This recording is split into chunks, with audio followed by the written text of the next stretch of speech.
Be not deceived. The scripture says, be not deceived. What is deception? Deception is when you believe something that's not true. For whatsoever a man soweth, you put the seed in the ground, that shall he also reap. You're not going to put the seed of laziness in the ground and think you're going to reap discipline.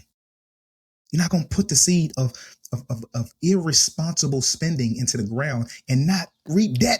You're not going to put the seed of eating completely irresponsibly, I'm going to say it like that, and horribly, and receive the gift of good health. It's not how it works. And sometimes we got to stop believing that. Now, we will say we don't believe it. But again, generally, the things that appear in our lives are the things that we believe, are the thing we can say all we want. I believe that. I believe, I don't believe. No. The things that appear in your life, those are the things that you believe. Fitting the system, underlying this problematic conditions. Y'all be falling for this fakery, dickery, die. TikTok, alien invasions, I'm really losing my patience. All these signs and gimmicks, y'all just be falling for it. Demons and blindfolds, I've been blinded this whole nation. Y'all just be dying for it. My eyes always focused. What's up, everybody? This is Coach Moon. I'm your host of the 150 Podcast.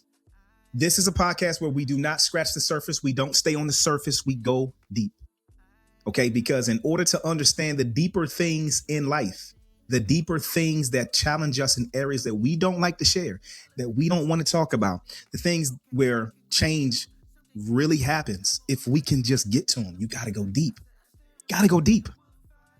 It feels good to stay on the surface. And I'm saying this from experience. That's one of the reasons why I wanted to do this podcast, because there's so many things that I want to talk about, so many things that I want to get off my chest. I want to explore. I want to have conversations about that. I feel like I cannot, because culture, systems, normalcy, the stuff that we consider normal, it just won't allow certain things to come to the surface.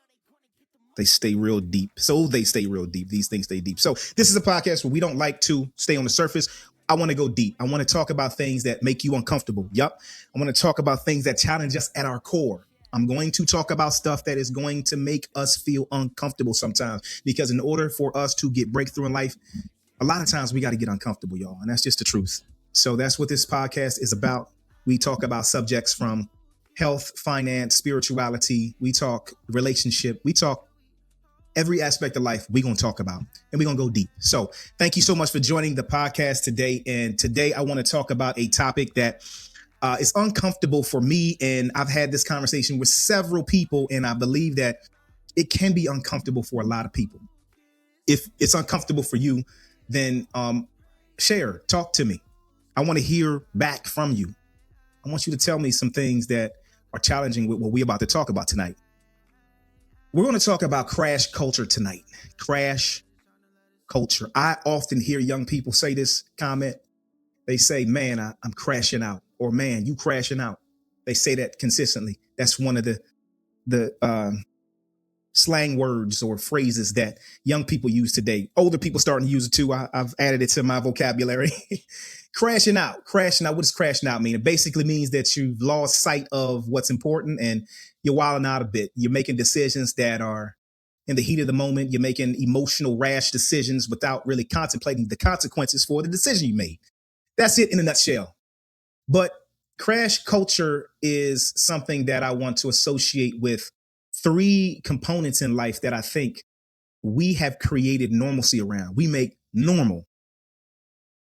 And before I do that, I want to kind of give an analogy of what I'm saying. So think of a car crash. Like, I've been in a car crash before. One time I was coming home from football practice. I was coaching some kids and I was dropping a couple kids off. I dropped them off and I went down to, this one intersection, T intersection, stopped at the light. Everything's copacetic. Light turns green. Obviously, you're going to move. So I move out to the intersection, and out of my peripheral vision, I'm about to make a left-hand turn. I see a Ford 250, one of those big trucks coming directly at me. I immediately was like, oh, crap, I can't swerve out of the way. I know it's going to hit me. It was coming in. It had to be driving at least 45, 50 miles an hour. And it was headed directly from my window. I turned around to try to ease the blow, and I was able to get the car turned over to the right just a bit before the car was, it hit me right in the T section of the car, like right in the joint of the car. And I remember, bang, it kind of jousted me over to the other side of the car, and all the airbags came out, and I was startled, and I'm like, crap. I remember the feeling of, I can't believe this just happened. This is crazy. Like, it was shock. I felt frustration, anger. I felt confusion. I felt all those things at one time, one moment, as soon as the car hit me. And I remember smelling the smoke that was coming from the airbags. And again, I was trying to rationalize in my head what had just happened. Because I couldn't get out of the driver's side because it was all smashed in. The window was broken and everything like that. Thank God I wasn't injured real bad. I mean, I had a couple of bruises or whatever, but it could have been way worse. But I remember climbing out of the side of the car, still in shock. Like, I can't believe this just happened. How did this happen? Trying to calculate all of these things in my head at one time. I remember the cops coming, and I'm walking up the street. I'm angry, frustrated. The guy was okay on the other side of the car. I mean, my car took the most damage. I couldn't drive my car away. It was totaled. His car, he was able to drive away. But I'm walking up, and I'm just frustrated. And I remember the cop just, asking me what happened. And I had to pull myself together. I told him what happened the whole night. The reason I'm bringing it up is because a crash is not normal. A crash is something that when it happens, it throws you off. It's like, man, something happened that wasn't supposed to happen, right? It's something that throws you out of the space that is normal or should be normal for you. Like, I'm driving and I'm good. I'm maneuvering the way I need to maneuver, and something throws me off of that, right? Crashing is not a pleasant thing. It's not something that you want to get used to. I mean, after that crash, I didn't say, hey, next week I want to go out and get into another crash. Let's go. No, I don't want to do that. Nobody wants to do that. Like, there's no such thing as getting used to crashing unless you're like a stunt dummy or devil or something like that, where you're out doing this for a living. But for the most part, when you get into a crash, it's not a pleasant feeling. You don't want to do it anymore. I'm bringing it up because these three areas that I'm talking about that I believe is a part of the normalcy in our culture today, which it shouldn't be, especially in certain cultures. I would venture out to say young people, definitely Black folk, African American, my peoples, from a cultural standpoint. But this definitely would apply to many other races as well. It's not just these people, but I'm just speaking from my perspective. Finances, health, and discipline. Those are three things I think it is so easy for us to crash out on. I've had several conversations with people that are older people and younger people. I really like talking to older people, especially seasoned older people, because they got wisdom. They have a certain level of experience that they've been through that actually helps you to navigate, especially if they've learned from it and they've grown from it and they share, their wisdom principles. But I've even talked to young people about these same things. And one of the things I read a whole lot, in several books that I've read and I continue to read and I'm reading now, they speak to this notion that, we don't practice good principles when it comes down to our finances.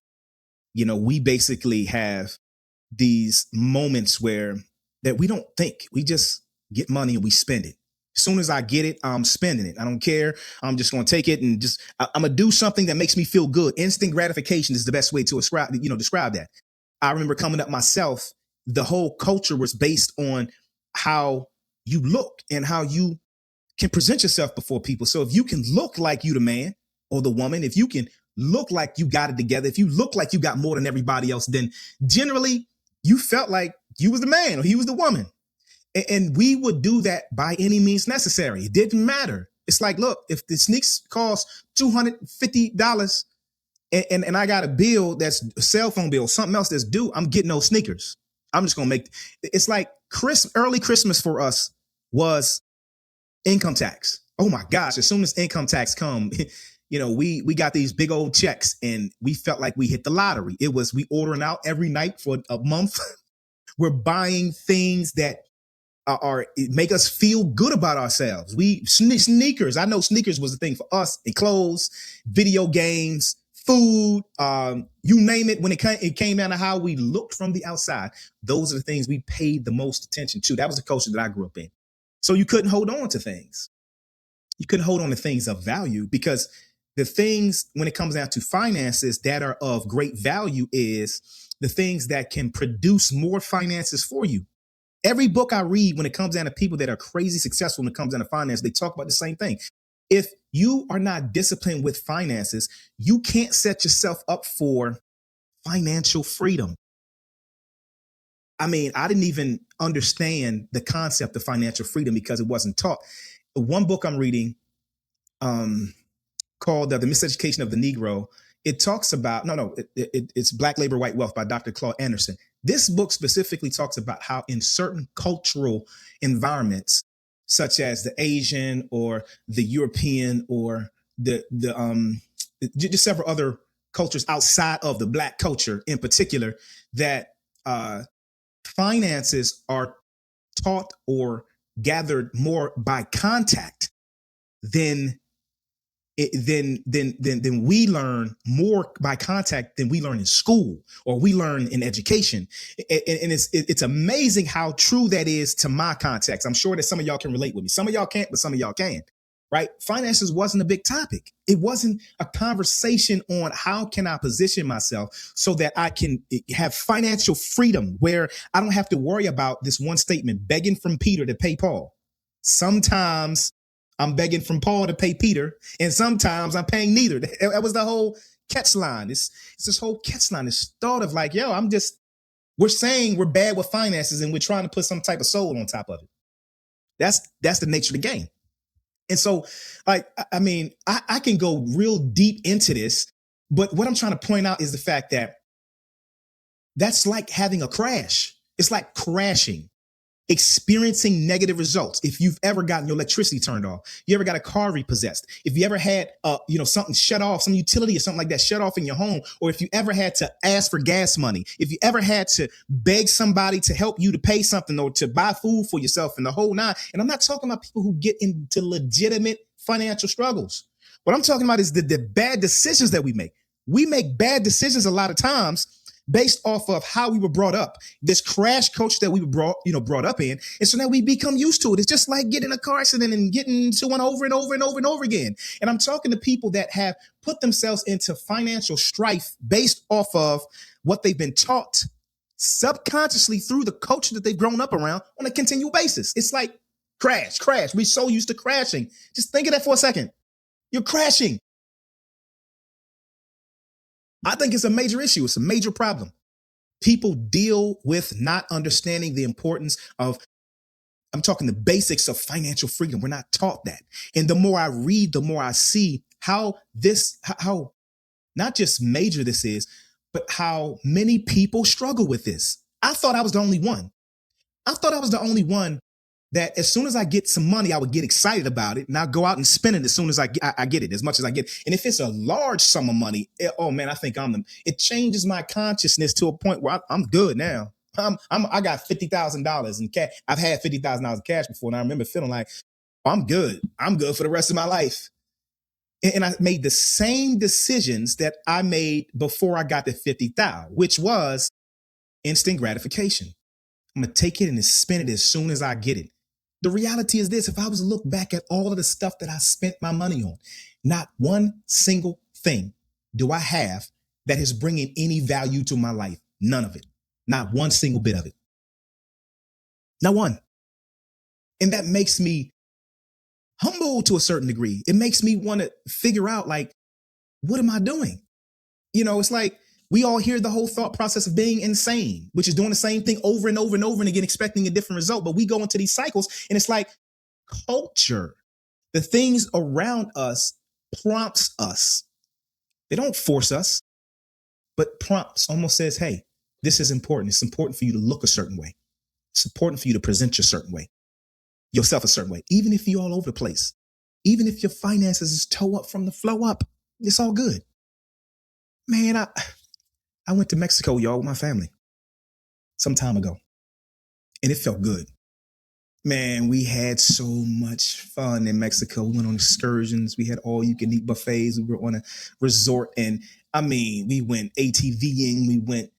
It was just a blast. I had such a good time. I would definitely suggest that people take vacations when they can. But see, here's the crazy thing about it. Went on vacation and we had things that we had to take care of financially that we didn't. And I want to be real transparent with this. My thought at the time was, I'm probably never going to get this opportunity, so I'm going to take it now. How many of us get caught into that mindset? I'm not going to have an opportunity to get this or to do this, so guess what? I'm going to do it right now. That's called a crash mindset. It really is. Because the truth is, if I would have waited and prepared myself better and would have practiced a disciplined lifestyle, I could have had that and more. I could have had that even more frequently. But again, the culture that we've grown up in has almost prompted us to make decisions based off of what's important to the culture. And then when you do studying and you research or you read books and you look at the lifestyle of the rich or the lifestyle of the people that are well-to-do financially, and you see that they don't give a crap about all of the material things. Millionaires, billionaires walking around in khakis and dock shoes and t-shirts and regular shirts and they don't buy any of the name brand stuff. Some do, but for the most part, the majority of the richest people in the world live modestly. That should tell us something. That should tell us that we have to evaluate the culture that controls the narrative for us, if and when it does. If and when it does, and I'm speaking again from experience, when we make decisions based off of how we think other people in the culture are going to view us, how are you going to see us?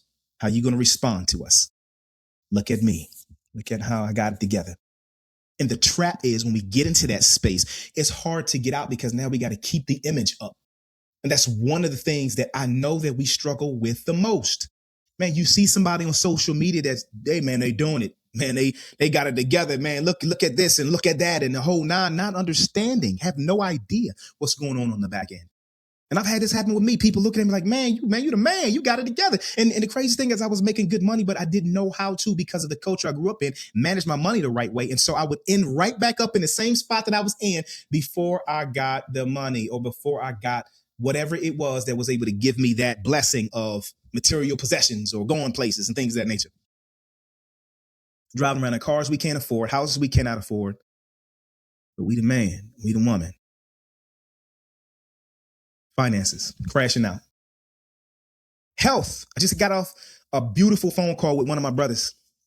And he's at a health retreat in Georgia. And man, he gave me a spin around 360 view of the environment. It's a beautiful environment. And, he was telling me how, he's going through these treatment processes to get himself whole across the board, mentally, physically, and the whole nine. And he was just telling me just how amazing it is to get into an environment where people are talking about health as not a, in a responsive way. Like, we need to respond to health issues.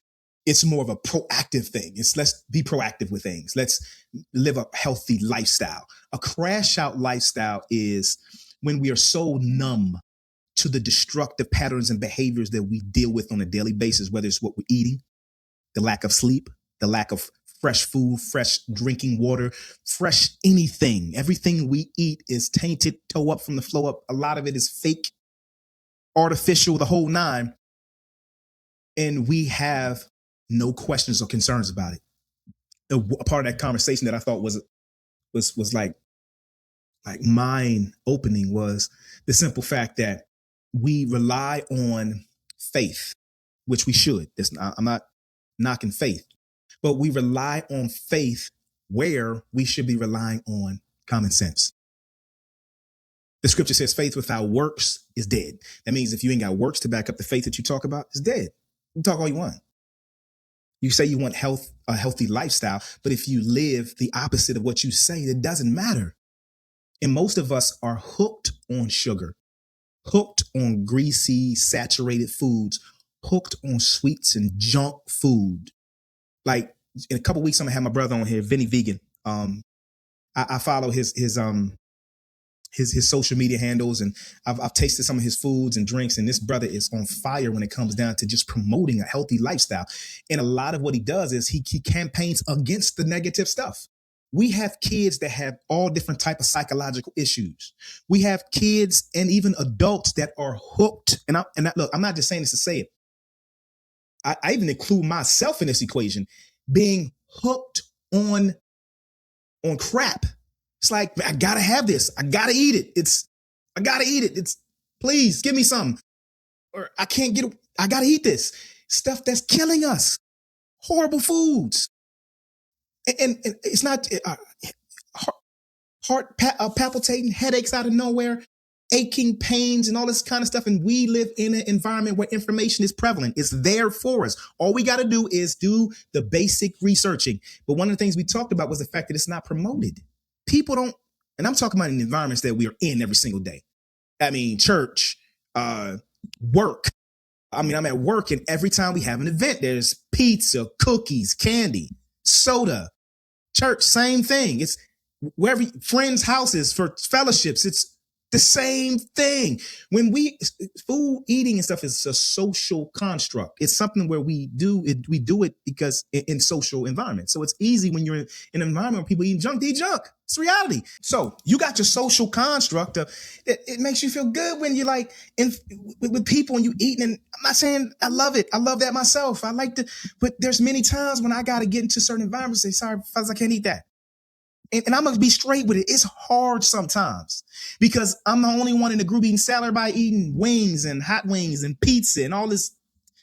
I know it tastes good, but it's bad for me. And I got to say no. Man, the brother it's many brothers I talk to, but like what makes me think about good health is the fact that we're here now. We have the ability to make good decisions when it comes down to our health before we get older. We're not going to stay young for the rest of our lives. And most of us like to deal with those things in a reactive way. Oh, it'll come when it comes and I'll deal with it. And some of us, it's when it comes, we can't deal with it because it's too late. Can't even tell you how many people checked. I'm talking died because they waited so long to make simple decisions, small decisions as far as health goes. Instead of eating a cookie, eat an apple. Instead of drinking soda, drink water. Like there's so many different alternatives. And a huge thing that I think is important is the promotion and the encouragement. In my opinion, environment's got to change, y'all. Because I know the difficulty. The reason I'm speaking like this is because I know the difficulty in making a good health decision. It's hard. Sometimes I fail. I ain't gonna lie. It's like, man, I gotta have this, and I have it. Now I've been way more disciplined than I've ever been in my life, and I'm seeing and feeling the results. But man, there's always something that is going to test your resolve when it comes down to seeking and searching for good health. One of the key ingredients to help us with our health is changing the environment. One of the books I'm reading, it says, it's from a financial perspective and a health perspective, raid your refrigerator, raid your cabinets, figure out what food you have in there instead of eating out all the time, instead of going to vending machines all the time, tracking the money that we spend on food. It gives us a reality check on how much we spend. How much are you eating out? How much are you, buying stuff from the vending machine? That stuff adds up over time. Not just financially, but our health. One of the most important aspects of the compound effect, I think, is this whole thought of things not happening immediately. Stuff doesn't happen just immediately. It happens over time. So the habits that we build up right now, okay, so if we're building up from the beginning and we're working our way out, I get it. We got to have a start and we got to continue to move on the journey. But for the most part, it's like we don't think of it from that perspective. We think of it like, it's never going to happen. I'm good. I'm all right. So guess what I'm going to do? I'm going to chill. It becomes a lifestyle. And now every decision that we make is predicated on instant gratification versus over time. If I keep making these decisions, it's going to catch up with me. So the encouragement is we got to change sometime. A lot of times we got to seek to change our environment. And on top of that, because there are alternative environments, and not just physically, but socially. That's really what I'm talking about. There are people that live healthy. Connect with those people. Talk to them. Talk about one of the most uncomfortable conversations to have around people that are unhealthy is a healthy lifestyle. And I've noticed that when I'm talking to people about health, they're going to be, and they don't practice good health. It's you know what? I should, maybe I need to think about my health too. So the environment is not so much of just the physical. It's a social environment too. We need to have these conversations. I noticed that people in my house or in my family, in my family, older people have died because of health issues. I was just talking to a brother tonight about that. We have to start building up a environment that is more conducive to help us to make better decisions from a health perspective. We do. We got to stop living in the culture of instant gratification that we grew up in. It's like, okay, if it feels good, I'm going to do it. That's just it. Okay, let's get popping. I'm just going, oh, man, this tastes good. I'm going to go get it. And that's the whole nine. I mean, I hate to say it like this, although I understand the historical context of soul food. Soul food ain't really soul food. It's not. It's not good for the soul. It's not good for the body at all. It's terrible for us, y'all. And I know this is an unpopular conversation, but we got to have these types of conversations if we are to receive breakthrough in the most simple areas of our lives. They're simple but complex. They're simple when we make decisions or we have conversations about these things and make decisions that better the environment, that better us. But they're complex when we have consistently made the wrong decisions so much that they catch up with us over time. And now we're looking up like, God, please help me. Finances, health. And then one of the hardest parts, y'all, crash culture, y'all. Crash culture is discipline. Crash culture. It's like I'm crashing. I'm used to making the same decisions that's going to give me the same results. And when you're in that environment, one of the hardest things to do is to motivate yourself consistently out of it. Because, I mean, I would venture to say that if you listen to this podcast, that you have a knack for wanting to be better, wanting to improve your life, wanting to think at a different capacity so that you can just become better. That's what this podcast is about, digging deep into certain things underneath the surface and challenging ourselves, asking ourselves questions and trying to figure out how to make right what's wrong. It's the whole thought. But one of the things that we don't do enough of is we don't have, and I've talked about this before, the capacity to be held accountable by anyone or anything. And then the things that we hold ourselves and the people that we hold ourselves accountable to don't really hold us accountable. It's like things are so, again, it's a conversation that I think we need to have on a consistent basis so that we can now start to at least be pushed in the right direction. There's sometimes, y'all, and I'm gonna be straight with this, like a lot of times I don't feel like making the right decision. I don't. I'm not even gonna front. Sometimes I'm like, no, I don't want to do this. My body will talk to my mind almost like saying, yo, you don't have to do this right now. Just chill, just relax. And sometimes I do. And check, sometimes relaxing is okay. It's good. It's necessary for recovery and the whole nine.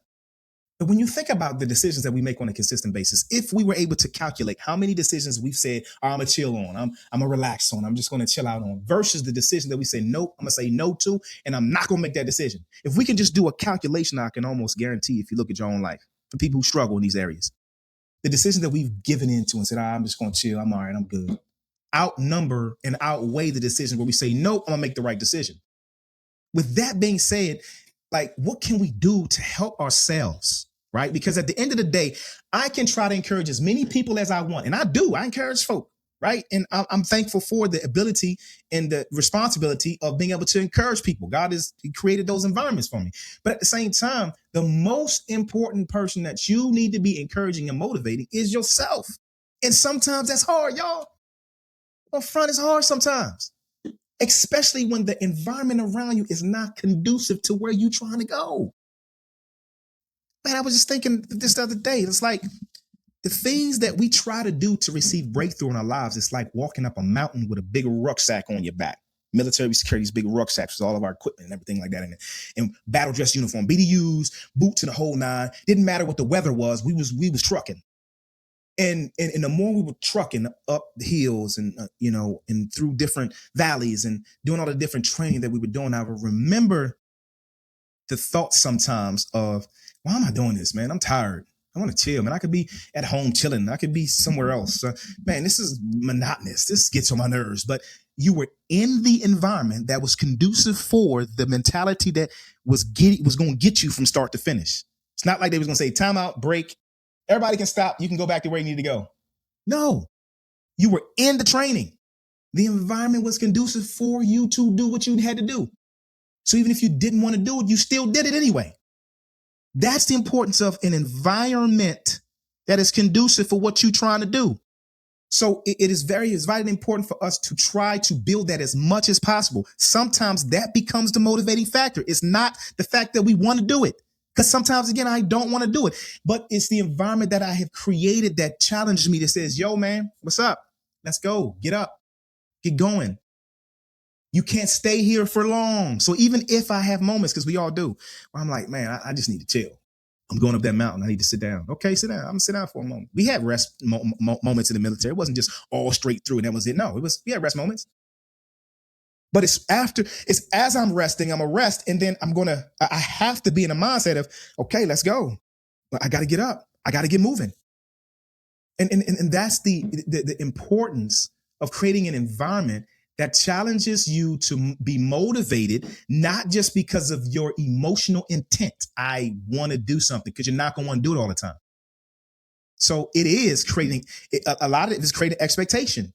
So people around me see the things that I'm doing, and now it's like, oh, we expect him to do that, or they look at me a little funny, or I get the little gestures and things of that nature that connects to what I'm trying to do, and that's a real thing. But it encourages me even when I don't want to do it, and even when I take a break. After I take my break, it's like, okay, come on, man, let's go, let's get back on it, let's do what you got to do. Environment is very important. An environment starts in our minds. What type of environment do you want to create for yourself? Do you want to create an environment that's going to grow you out of the things that you have been stuck in? The whole old African-American saying is, I'm sick and tired of being sick and tired. At some point, we got to get tired and say, I'm done with this. Let's go. Create that environment in your head, in your environment, in your space, the way you speak, the way you talk, the things you look at. I never forget, I'm sitting there watching, I think it was a movie, it was a game. We know, watching football and basketball games, there's a lot of food that's being pumped on the screen. So I'm watching food. I'm watching these games, and these commercials are coming on. I noticed they're putting the same commercial on every single time there's a break.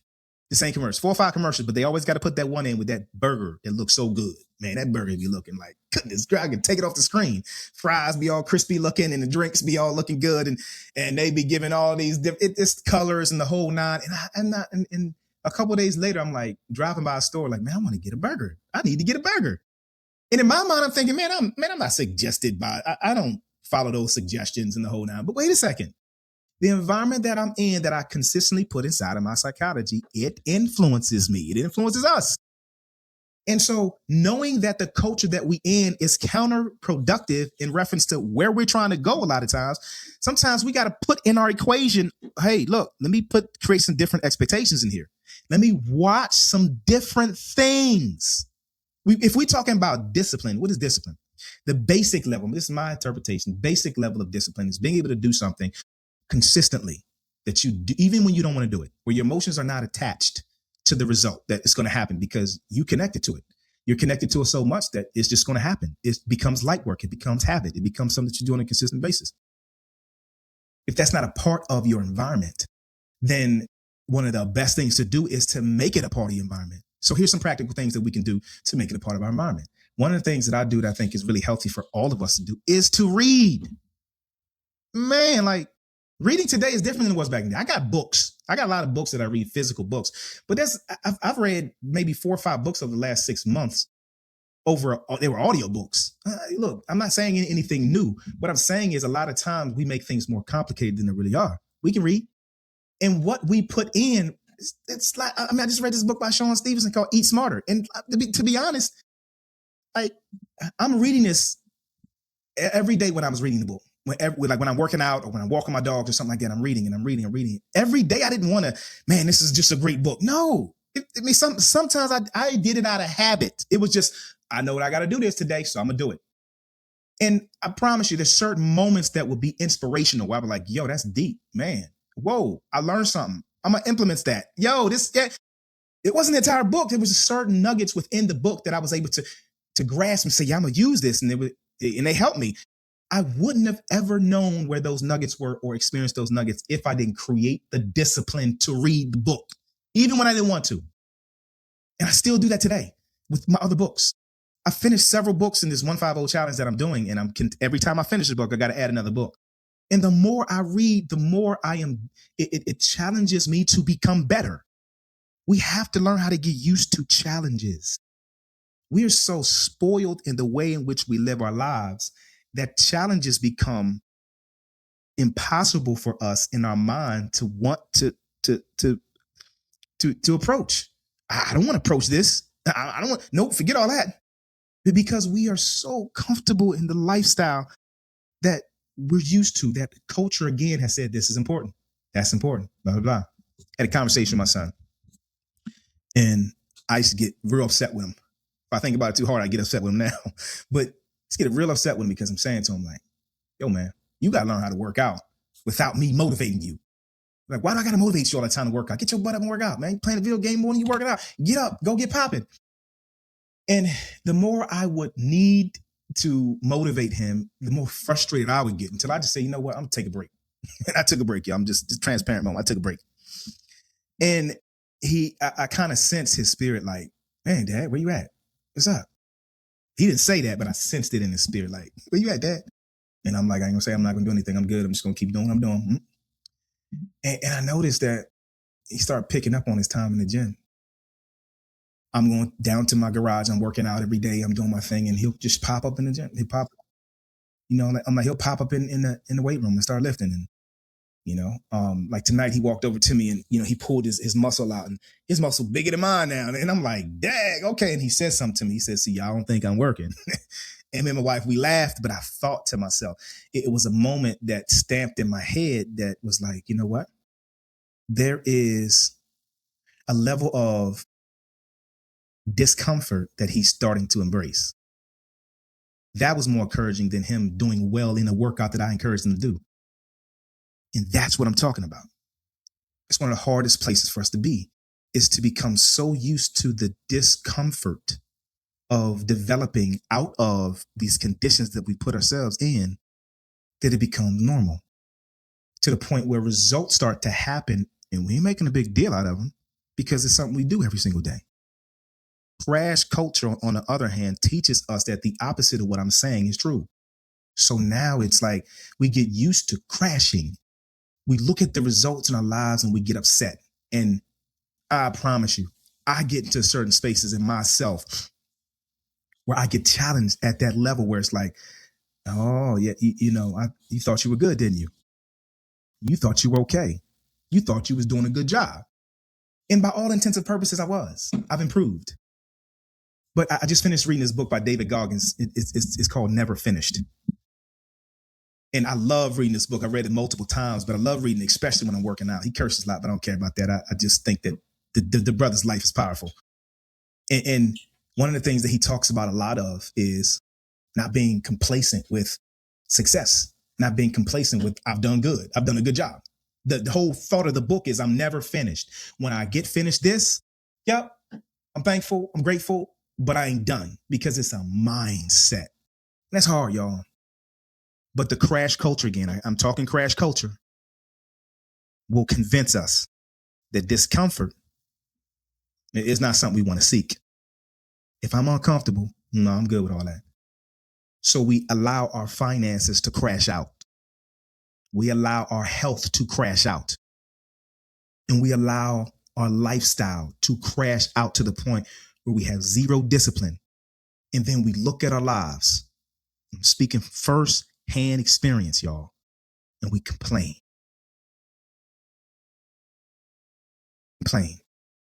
We get angry. One of the things that my wife reminded me of was Romans 8:28, which talks about how all things work good for good together, for good to them who are called according to his purpose. It was basically in the context of what she was talking about. So don't look at the past in a way in which you're beating yourself up consistently, but you're recognizing that, like, everything happens for a reason. God allows things to happen in your life for a particular reason. Now that becomes more of a truth, and a phenomenal truth, when we understand the lessons. If we can't get the lessons from the past, if we can't extrapolate and pull out the things that are vital for us to not continue to make the same decisions that we've made before, then it's all for naught. It doesn't mean anything. You're just going to go through the same. We're just going to go through the same cycles over and over and over again. But if we can look at now the decisions that we made in the past, not in a way where we're again crucifying ourselves, We can say, okay, I want to make change now, and I'm gonna learn from the mistakes that I made. That's when we can start moving forward. But it always goes back to how transparent and honest can you be with yourself. This last thing we'll talk about before we get off here, but in order for us to demolish the crash culture in our mindsets, this culture where it's like we're getting used to crashing out all the time. And let me just go back to another thought with crash out, because crash out generally happens when we don't feel like we have control over the situation. And generally we don't. But the control didn't just automatically vanish. It didn't just go away. The reason why the control is not there for the most part with the stuff that I'm talking about is because we didn't make the early decision to stay consistent with what we know that we needed to do. You don't just wake up one day, for the most part, generally speaking, you don't wake up one day and now you have high blood pressure. You don't wake up one day and now you're in $100,000 worth of debt, ready to get kicked out your house. You don't wake up one day and you everything in your life is unorganized. It generally don't work like that. Generally, things happen over time. We make a consistent level of decisions connected to the results that we get, and to the point where now it's like God put the principle in the world. If you don't want to hear, then the principle is, this was, one of the scriptures we was talking about tonight in the men's group was, be not deceived. The scripture says, be not deceived. What is deception? Deception is when you believe something that's not true. That's the basic definition of deception. Be not deceived, for whatsoever a man soweth, put the seed in the ground, that shall he also reap. You're not going to put the seed of laziness in the ground and think you're going to reap discipline. You're not going to put the seed of irresponsible spending into the ground and not reap debt. You're not going to put the seed of eating completely irresponsibly, I'm going to say it like that, and horribly, and receive the gift of good health. It's not how it works. And sometimes we got to stop believing that. Now, we will say we don't believe it. But again, generally, the things that appear in our lives are the things that we believe, are the thing we can say all we want. I believe that. I don't believe. No. The things that appear in your life, those are the things that you believe. And that's a hard pill to swallow for a lot of us. In implementation, y'all. If it's implementation, which is, I'm not talking about saying something, but doing something, it's a hard pill to swallow. Because it makes us look at ourselves. Look at you, bro. Look at you, sis. Don't look at nobody else. The other day I was convicted. I was in the word, and Jesus was talking about how we can look at the mote in our brother's eye, and we have a beam in our own. The hardest things to do is not look around, y'all. And I know it's hard sometimes, but it's one of the most important things for us to start to strategize on is that one principle. It's humbling. It's hard, but it's necessary. If we're going to stop living this crash culture type of life, we crash dummies, crash, bang, get into the car accident. Oh, let's go back again. Bang, let's go back again. Bang. And people, the insurance keep rising up because they keep on driving crazy. Crash culture. We accept it. It's okay. It's all good. I'm all right. Things get better one day. God is good all the time. Things will be good. God is good all the time. But nothing related to God is related to the decisions that we make. So, that was one of the greatest, and I'm gonna start sharing some of the content that we talk about because I capture it. But in the men's group, we capture a lot of this conversation, and we talk about things when it comes down to our relationship. We got our faith, our belief system, and the whole nine. But we also talk about the things that God has given us wisdom for. Is, hey, look, man, what are you gonna do with what you got every single day? You got a choice. The choice is up to you every single day to make that decision. So, what are you gonna do with the decisions you have every single day? It's not about perfection. It's about being honest, transparent, and examining the crash culture that we've accepted every single day. So I got to digress. I got to get off of here. But the 150 challenge is still on, challenging y'all. And I will be sharing some videos and stuff like that. Because, one of the things that I was having a discussion with one of our accountability partners about was the fact that sometimes it feels good, but then sometimes it feels bad. And the part of the challenge is to be honest. And sometimes when I'm writing my little reflection notes per day and I'm putting my reflection video out on share. I'm not feeling good. I'm feeling like, man, I just want to quit. I don't want to do this no more. This makes me upset, or I'm frustrated because of this or with that and the whole nine. And that's a part of the journey. A part of the journey is struggling. It's okay. Frederick Douglass said, without any struggle, there is no progress. And that's a fact. There's going to be some struggle. But 150 challenge, 3 pillars, take those 3 pillars, work on them for 150 days, seeking breakthrough with accountability and a system put in place. Reach out to me if you want any more information. We can schedule a call. Link's going to be in the bio where you can just go out and schedule a call, jump on a call, have a conversation, go back and forth on some stuff and see if we can affect some change in ourselves. That's the idea behind it. So I just wanted to be able to share my journey and maybe become an encouragement to you, motivation, whatever you want to call it, to experience breakthrough. So that's it. That's all I got for you all. 150 challenge. Reach out to me if you want any more information. Thank you so much for joining the 150 podcast. And as always, live 150. Praise God. Live 150. Fitting the system, underlying this problematic conditions. Y'all been falling for this fakery, dickery, die. TikTok, alien invasions, I'm really losing my patience. All these signs and gimmicks, y'all just be falling for it. Demons and blindfolds, I've been blinded this whole nation. Y'all just be dying for it. My eyes